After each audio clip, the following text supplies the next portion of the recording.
Çdo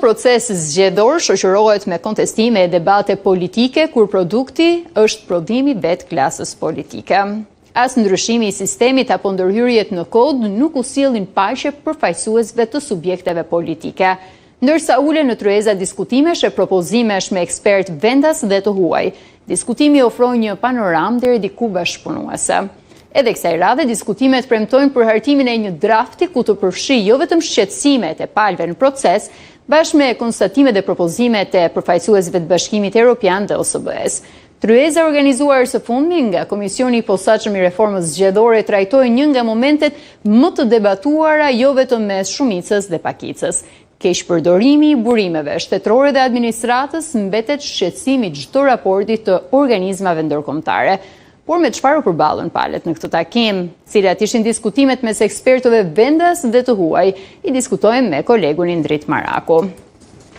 Indrit, përshëndes, fillimisht çfarë ofroi në tryezën e djeshme ekspertiza e huaj, si ishte qasja e tyre ndaj realitetit shqiptar?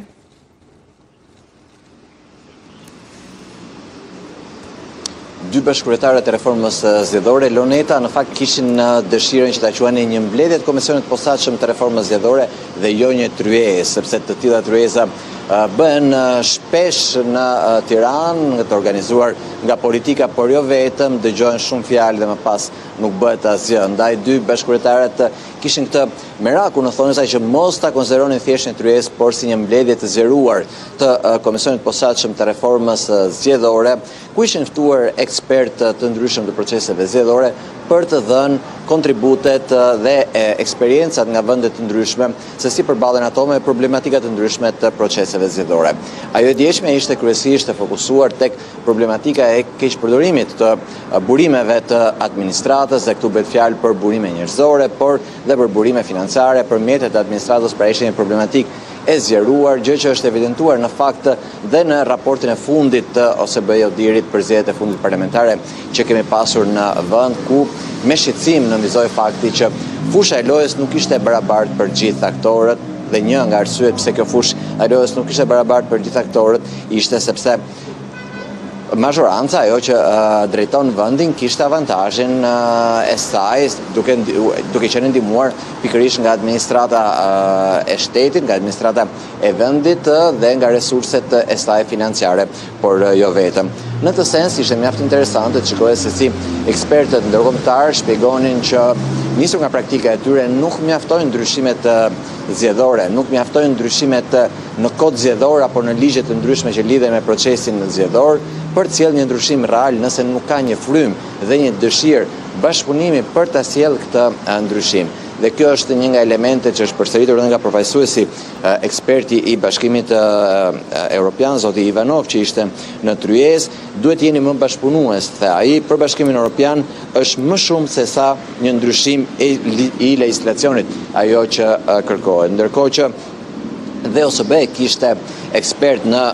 tryezë, ku u deklarua se shpërdorimi i burimeve administrative nuk është një temë e re dhe Odiri e ka përmendur këtë dhe ngre, sipas ekspertëve të OSBE-s,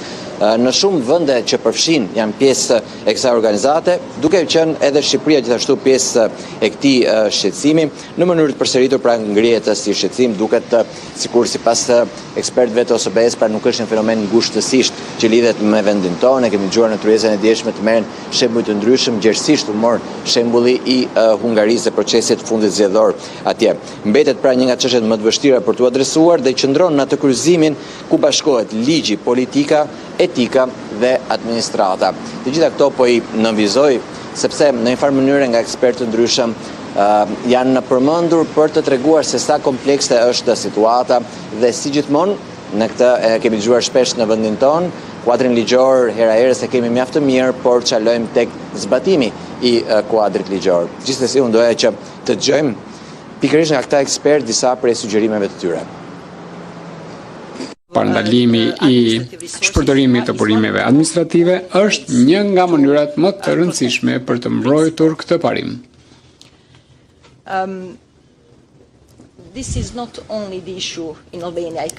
Kjo nuk është vetëm nga çështja e Shqipërisë, është situata e ngjashme nga Mali. Unë vi prej atje. Kemi një legjislacion të gjerë, zbatimi po mbetet pas, pra jemi të vetëdijshëm që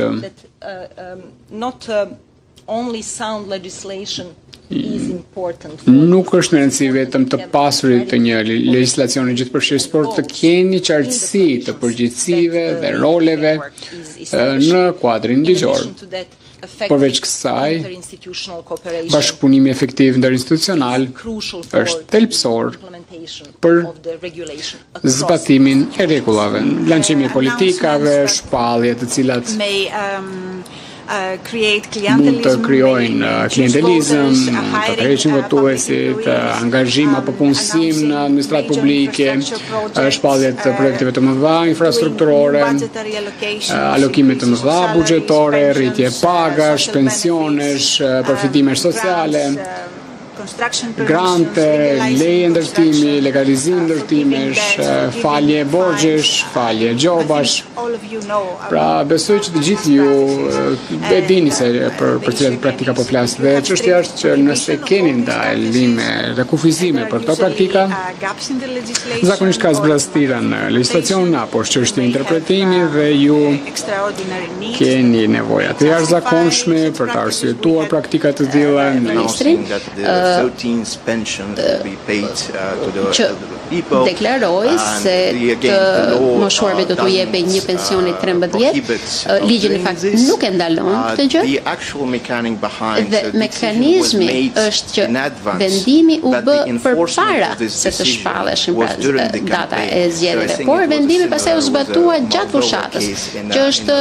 besoj njësoj si në zgjedhjet moldave, zgjedhjet e fundit moldave. Kështu që në legjislacion parashikohet mos shpërdorimi i administratës publike, por partia në pushtet e bën para afatit. Në rastin e Polonisë,